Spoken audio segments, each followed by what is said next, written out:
Hollywood silver screen presenting proximity. कहानी की शुरुआत साल 1979 में कुछ लकड़हारों को दिखाते हुए होती है जो कि अपना काम करके अपने घर वापस जा रहे होते हैं। तभी उनमें से एक देखता है कि जो गाड़ी उनके आगे चल रही थी अचानक से वो हवा में तैरने लगी है। ये देखकर तो उस आदमी को अपनी आंखों पर यकीन नहीं आता और तुरंत ही वो गाड़ी पीछे पलट जाती है। तभी इनमें से एक आदमी अपने साथी की मदद के लिए निकलता है, लेकिन वहां पर एक एलियन अंतरिक्ष यान दिखाया जाता है जिससे बहुत तेज रोशनी निकलती है और उस इंसान को ऊपर खींच लेती है। जिसके बाद अब हमें 30 साल बाद का सीन दिखाया जाता है जहां पर हम आइजैक नाम के एक लड़के को देखते हैं जो कि एक मैथमेटिशियन और कंप्यूटर इंजीनियर है। वो नासा के लिए काम करता है। आइजैक और उसके बाकी कलीग्स ऐसे सिग्नल की जांच करते हैं जो अंतरिक्ष से आते हैं।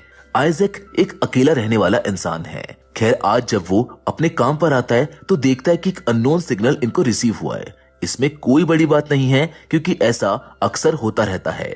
कभी कभी तो ये सिग्नल्स हमारे सैटेलाइट्स के होते हैं। खैर वो देर रात तक काम करता रहता है और जब वो आज इस नए मिलने वाले सिग्नल की लोकेशन मालूम करने में लगा होता है तो उसको ये पता चलता है कि इसका ओरिजिन अननोन है।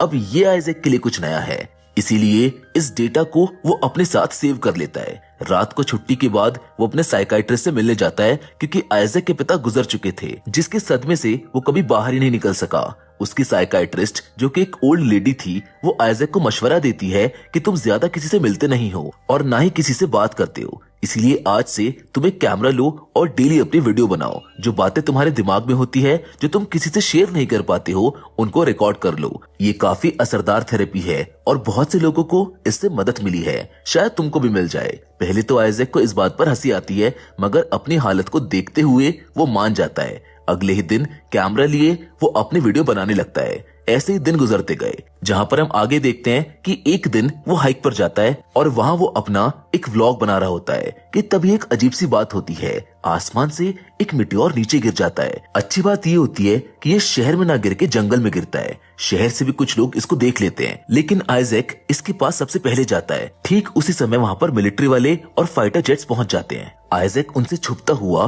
उस मिट्योर की तरफ जाने लगता है और जब वो हादसे वाली जगह पर पहुंचता है तो उसको वहां पर कोई भी मिट्योर नहीं दिखता और ना ही टकराव का कोई नामो निशान था। लेकिन वहां पर जो चीज थी अब उसको देखकर आइजैक को अपनी आंखों पर विश्वास नहीं हो रहा था। उसके सामने एक एलियन यूएफओ था। वो उसकी फुटेज लेने की कोशिश करता है मगर देखते ही देखते वो यूएफओ वहां से गायब हो जाता है। तभी आइजैक को एहसास होता है कि शायद उसके पीछे कुछ है और वो जैसे ही मुड़ता है तो उसके पीछे ठीक वैसा ही एलियन खड़ा था जैसा हम इंसानों ने अपने दिमाग में बनाया है। एक बड़े सर वाला कमजोर सा एलियन जो सदियों से इमेजिन किया जा रहा है। ये अद्भुत नजारा देखकर आइजैक को तो कुछ समझ नहीं आता, इसीलिए मौका समझकर वो उस एलियन की फुटेज लेने लगता है और जब वो एलियन जाने लगता है तो आइजैक भी उसके पीछे आता है। मगर इसके बाद आइजैक को कुछ भी याद नहीं था। 3 दिन ऐसे गुजर जाते हैं। उन्हीं पहाड़ों में आइजैक को होश आता है। उस एलियन को देखने के बाद उसको कुछ भी याद नहीं था और उसके हाथ में हल्का हल्का दर्द था। अब जहां पर वो काम करता है वो लोग भी परेशान थे कि आखिर ये बंदा कहाँ गया। उस मिट्योर की खबरें पूरी दुनिया में दिखाई जा रही थी। होश में आते ही आइजैक सबसे पहले अपने कैमरे को चेक करता है कि जो फुटेज उसने ली थी वो सही सलामत है या फिर नहीं।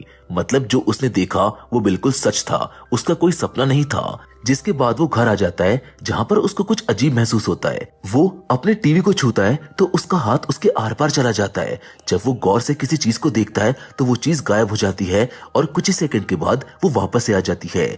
आइजैक इस बारे में किसी को नहीं बताता मगर अगले ही दिन वो एक डॉक्टर के पास जाता है जो उसके हाथ की जांच करता है और एक्सरे लेता है, जहां पर वो उसको बताता है कि ये बड़ा अजीब सा केस है। तुम्हारी हड्डी बिल्कुल सीधी काटी गई है और घाव का कोई नामो निशान नहीं है। डॉक्टर कहता है कि मैं इसे अच्छी तरह से स्टडी करके बताऊंगा कि तुम्हारे साथ ऐसा क्या हुआ। जिसके बाद आइजैक सीधा अपने काम पर चला जाता है और अपने कलीग को इस हादसे के बारे में बताता है।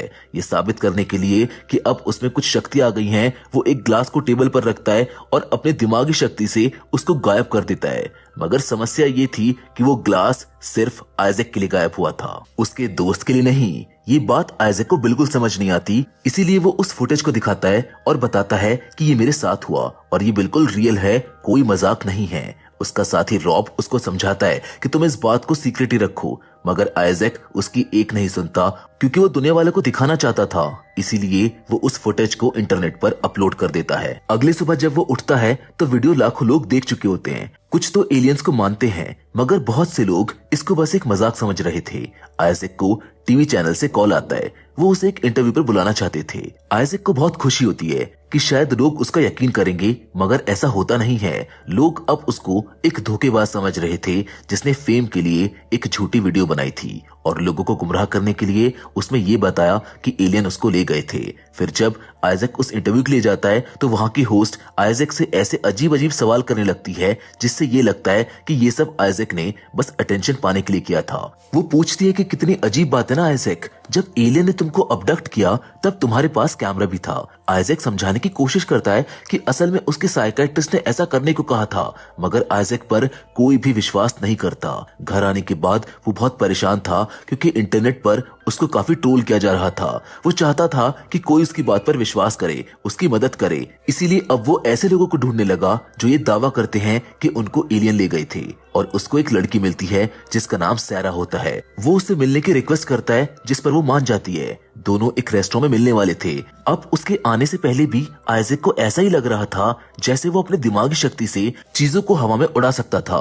कुछ देर बाद सैरा वहां पर आती है जो काफी नर्वस लग रही थी। सैरा अपने अबडक्शन के बारे में ज्यादा खुलकर बात नहीं कर रही थी, इसीलिए आइजैक ने उसको सारी बात बता दी और ऐसे सबूत दिखाए कि एलियन आज से नहीं बल्कि कई सौ सालों से हमारे ऊपर नजर रख रहे हैं। सैरा उसकी बात सुनती है और उसको विश्वास भी होता है। फिर वो वहां से चली जाती है, जिसके बाद हमें कनाडा के जंगलों का सीन दिखाया जाता है जहाँ पर कार्ल नाम का एक बूढ़ा आदमी है। वो बहुत से इंस्ट्रूमेंट्स का इस्तेमाल करके सिग्नल को डिटेक्ट कर रहा होता है। कार्ल ही वो आदमी है जिसे आज से 30 साल पहले एलियन ले गए थे और तब से लेकर आज तक वो भी एलियंस को ढूंढने में लगा हुआ है। दूसरी ओर कैलिफोर्निया में आइजैक को सारा का कॉल आता है। सारा उसको बताती है कि हमारे सारे सवालों के जवाब सिर्फ एक इंसान के पास हो सकते हैं। आज से 30 साल पहले अलास्का में एक इंसिडेंट हुआ था। कार्ल नाम के एक आदमी ने एलियन अबडक्शन का दावा किया था, मगर फिर वो गायब हो गया। उसकी बातों को दुनिया वाले इसलिए सच मानते हैं क्योंकि उसके 3 लाई डिटेक्टर टेस्ट हुए थे जिनमें वो सही साबित हुआ। जिसके बाद ये दोनों उस आदमी से मिलने का प्लान बनाते हैं। आइजैक अपने फुटेज के बहुत सारी कॉपीज बना देता है और अलग अलग जगहों पर भेज देता है जिससे शायद इन्हें कार्ल का पता चल सके। जब आइजैक उनको मेल करने वाला था तब उसकी मुलाकात एक आदमी से होती है जो उसको पहचान लेता है। वो उसे कहता है कि मैं एक ऑनलाइन ब्लॉग चलाता हूँ, अगर तुम चाहो तो तुम्हारी कहानी मैं लोगों को बता सकता हूँ जिससे लोग तुम पर यकीन करेंगे। वो अपना कार्ड उसको देकर चला जाता है। आइजैक को जब ये एहसास होता है कि न्यूज में और इंटरनेट पर लोग उसको एक झूठा मान रहे हैं तो वो जर्नलिस्ट के पास जाता है। वो आदमी अपना नाम बेन बताता है। वो कहता है कि हम दुनिया वालों को यकीन दिला सकते हैं अगर मैं तुम्हारा लाई डिटेक्टर टेस्ट करूँ तो। आइजैक कहता है कि ठीक है, जिसके बाद वो आदमी आइजैक को मशीन से जोड़ देता है और उससे सवाल करता है। आइजैक हर सवाल का सही जवाब देता है। एंड में बेन कहता है कि तुम यहीं पर रुको, मैं आता हूँ अभी। और तभी 2 एजेंट आइजैक को पकड़ने आते हैं। आइजैक भागने की कोशिश करता है, मगर उन लोगों के पास अजीब सी लेजर गन थी जिससे वो आइजैक को बेहोश कर देते हैं। आइजैक को अब जब होश आता है तो वो खुद को एक सीक्रेट फैसिलिटी में पाता है। अजीब से सूट पहने 2 लोगों ने उसको पकड़ा हुआ था। वो उसको एक व्हाइट रूम में ले आते हैं और चेयर से बांध देते हैं। वो आदमी जिसने खुद को जर्नलिस्ट कहा था वो उसके सामने आता है, जो असल में एक सीक्रेट एजेंट था जिसका असली नाम था ग्रेव्स। वो आइजैक से कहता है कि हम तुम्हें यहाँ पर तुम्हारी मर्जी के खिलाफ लाए हैं क्योंकि हमको यकीन है कि तुम्हारे पास ऐसी जानकारी है जिससे दुनिया का भला हो सकता है। तभी आइजैक देखता है कि सैरा को भी वहाँ पर लाया गया है। ग्रेव्स उसके कुछ टेस्ट लेना चाहता था। वो दूसरे कमरे में कुछ सामान रखता है ये देखने के लिए कि आइजैक में शक्तियां है या फिर नहीं, मगर आइजैक उन शक्तियों का इस्तेमाल बिल्कुल नहीं कर रहा था। वो बार बार सैरा के बारे में पूछ रहा था। ग्रेव बताता है कि तुम अकेले नहीं हो जिसने ये सब एक्सपीरियंस किया है, तुमसे पहले बहुत लोगों को हम यहाँ पर लाए थे। वो बार बार कार्ल के बारे में पूछ रहा था, लेकिन आइजैक को तो उसके बारे में कुछ पता ही नहीं था। जब गार्ड्स उसको लेने आते हैं तो वो उनके ऊपर हमला कर देता है और यहाँ पर हम जान पाते हैं कि ये इंसान नहीं बल्कि रोबोट्स हैं। आइजैक किसी तरह सैरा को भी उस जगह से निकाल लेता है और दोनों इस फैसिलिटी से भागने लगते हैं। कुछ बंद दरवाजों को आइजैक अपनी शक्तियों से खोलने में सफल रहा। ये लोग बाहर आते हैं तो देखते हैं कि ये अब अमेरिका में नहीं है बल्कि ये सीक्रेट फैसिलिटी हांगकांग में है। ये एक टाउन में थे। जिसके बाद ये लोग एक बारटेंडर से मदद मांगते हैं। आइजैक उससे पूछता है कि क्या हमें यहाँ पर कंप्यूटर और इंटरनेट मिल सकता है। वो लड़की उन्हें जेड नाम के आदमी का एड्रेस देती है कि ये तुम्हारी मदद कर सकता है।